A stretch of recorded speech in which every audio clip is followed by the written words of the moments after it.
ประมินเชียมตอนึงเวียปอนกรธนะจราจรชิมตอที่เรายังเคยทามอโตบกมอโตให้ยังเคยทำมีการรวงระบบทวนของได้คือคางมอโตเนรีนู้ยังเคยทำเหตุการณ์ที่มันการล้างในเวลียมองดรอป1 นาทีของได้คือในเพลย์เล็กมุ้ยภูมิบายาบสังกัดพนมเป็นทำไมคันแสนศกคือการในมอโตบกมอโตคือมอโตที่มุ้ยนั่นคือมอโตเวลอัลฟาโพสไลด์มีสระเล็กเปรย์เวง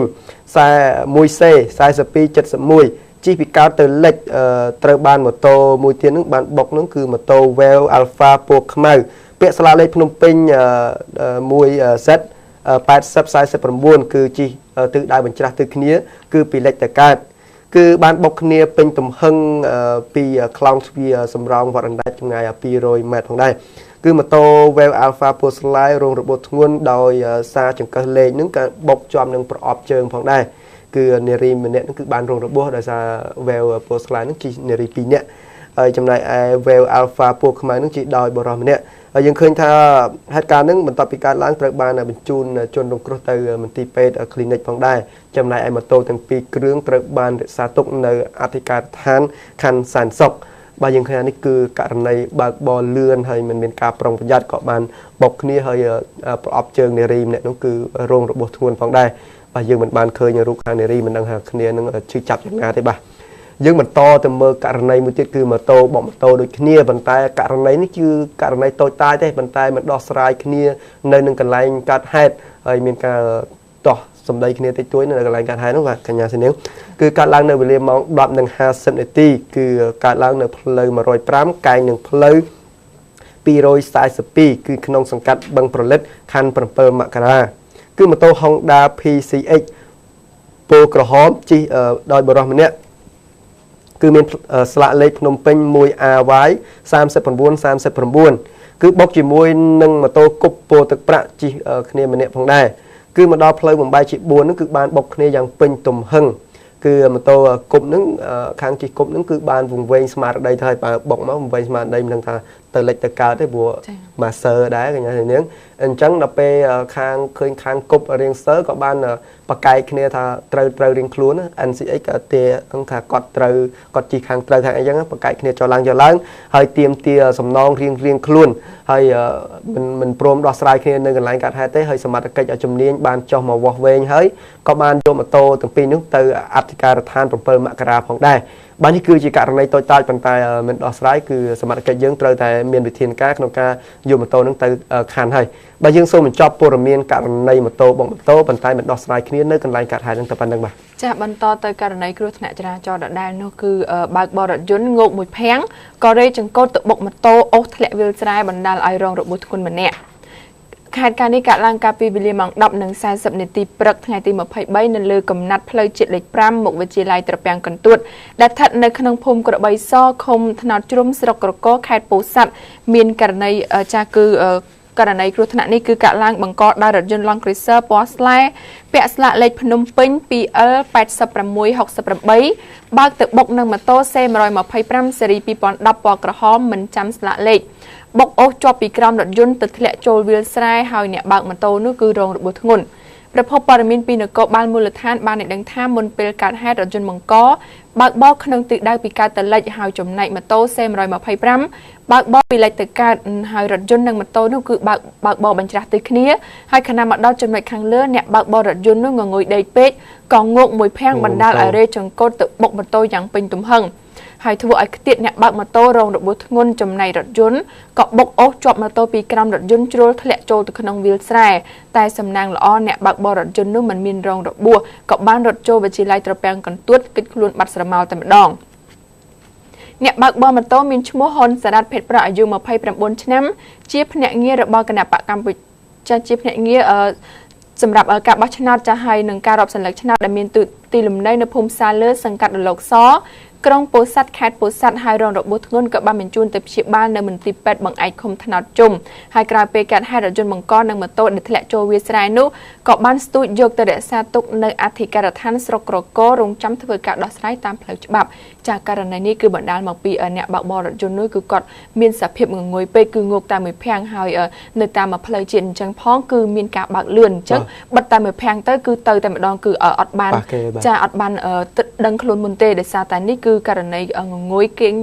នៅពេលដែលបើកបរនៅតាមផ្លូវបើសិនជាមានករណីអញ្ចឹងអាចឈប់លុបមុខឬក៏រកភេសជ្ជៈអីមួយទៅញ៉ាំដើម្បីឲ្យស្មារតីយើងស្វាងឡើងវិញបន្តទៅព័ត៌មានមួយទៀតគឺយុវជនឈាមរាវពីរក្រុមនោះបានដេញវាយគ្នាតាមផ្លូវអាងអំណាចរបស់ឪពុកដែលជាមន្ត្រីកងរាជអាវុធហត្ថកាលពីវេលាម៉ោង 4:50 នាទីល្ងាចថ្ងៃទី 23 ខែកក្កដានោះគឺនៅជិតប៉ុស្តិ៍នគរបាលរដ្ឋបាលបឹងកេងកងទី 3 ត្រង់ចំណុចផ្លូវលេខ 360 កែង 143 ក្នុងសង្កាត់បឹងកេងកងទី 3 ខណ្ឌចំការមននោះខណៈដែលក្បួនឃោសនារបស់គណៈបកនយោបាយកំពុងហែកក្បួនឃោសនារកសម្លេងឆ្នោតក្នុងយុទ្ធនាការឃោសនានេះស្រាប់តែមានយុវជនឈាមរាវពីរក្រុមជិះម៉ូតូដេញវាយគ្នាតាមផ្លូវសាធារណៈបង្កអសន្តិសុខក្នុងសង្គមហើយលុះពេលសមត្ថកិច្ចឃាត់បែរជាអាងខ្នងបង្អែកថាឪពុករបស់គេនឹងគឺជា PM ទៅវិញហើយប្រភពព័ត៌មានពីនគរបាលបឹងកេងកងទី 3 បានឲ្យដឹងថាមុនពេលកាត់ហេតុយុវជនឈាមរាវមួយក្រុមដែលមានគ្នា5នាក់ជិះម៉ូតូ2គ្រឿងជិះប្រដេញគ្នាកាត់ពីមុខក្បួនឃោសនារកសម្លេងឆ្នោតរបស់គណៈបកនយោបាយតាមដងផ្លូវ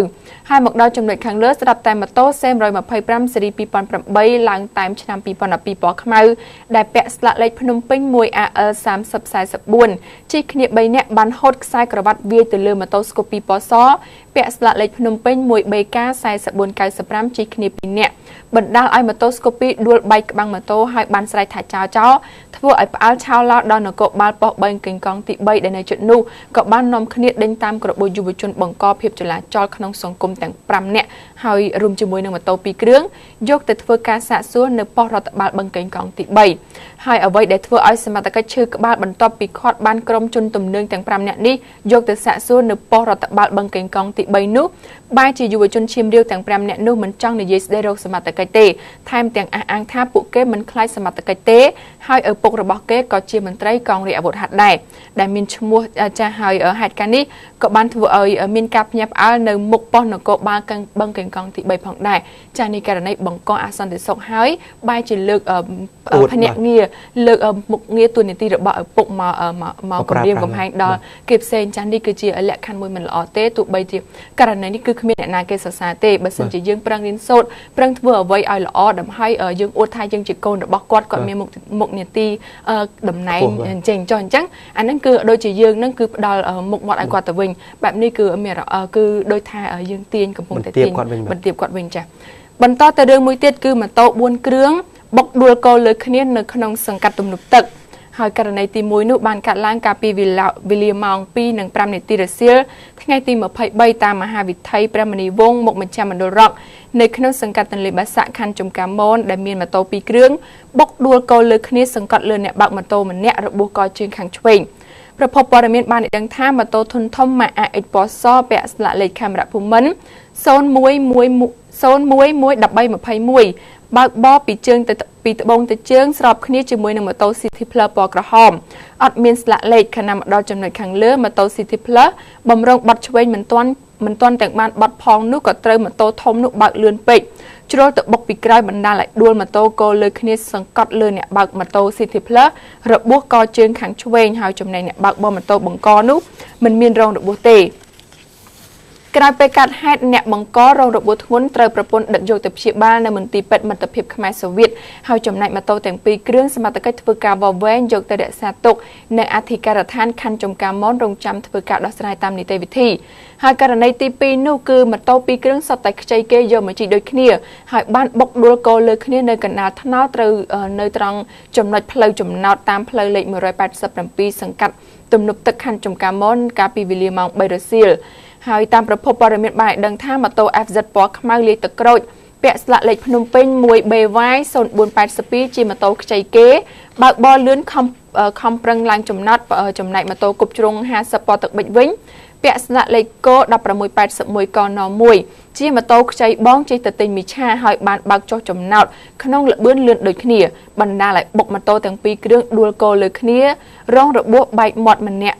អ្នកបើកម៉ូតូគប់ជ្រុងនោះហើយក្រោយពេលកាត់ហេតុម៉ូតូគប់ជ្រុងខូចខាតផ្នែកខាងមុខយ៉ាងដំណំក៏ត្រូវបានអ្នកបើកបរម៉ូតូធុនធំនោះជួយចេញថ្លៃជួសជុល$60ដើម្បីបញ្ចប់រឿងកុំឲ្យវែងឆ្ងាយដោយសារតែម៉ូតូទាំងពីរគ្រឿងនេះគឺសុទ្ធតែបានខ្ចីគេដូចគ្នាចានេះករណីនេះគឺខ្ចីគេដូចគ្នាហើយឥឡូវនេះគឺគាត់សម្រួលគ្នាហើយបន្តទៅព័ត៌មានជាបន្តទៀតគឺរថយន្ត2គ្រឿងនិងរ៉ឺម៉កដឹកដែក1គ្រឿងបានគៀបជាប់គ្នានៅក្រោមស្ពានអាកាសក្បាលថ្នល់ដែលរថយន្ត2គ្រឿងនិងរ៉ឺម៉កនឹងគឺបានបើកគៀបជាប់គ្នានៅទៅមុខលែងរួចបណ្ដាលឲ្យឆ្កូតថ្នាំរថយន្តតិចតួចតែមិនបង្កឲ្យមានអ្នករបួសនោះទេហើយគ្រោះថ្នាក់នេះកើតឡើងនៅក្រោមស្ពានអាកាសក្បាលថ្នល់តាមផ្លូវ271សង្កាត់ផ្សារដើមថ្កែខណ្ឌចំការមនកាលពីវេលាម៉ោង3រសៀលថ្ងៃទី23ប្រភពព័ត៌មានបានឲ្យដឹងថារថយន្តកាមេរីបាឡែនពណ៌ទឹកប្រាក់ពាក់ស្លាកលេខភ្នំពេញ 29051 បើកបរដោយស្ត្រីម្នាក់ក្នុងទិសដៅពីកើតទៅលិចស្របគ្នាជាមួយនឹងរ៉ឺម៉កដឹកដែកមួយគ្រឿងខណៈមកដល់ចំណុចខាងលើស្រាប់តែមានរថយន្ត Mercedes S320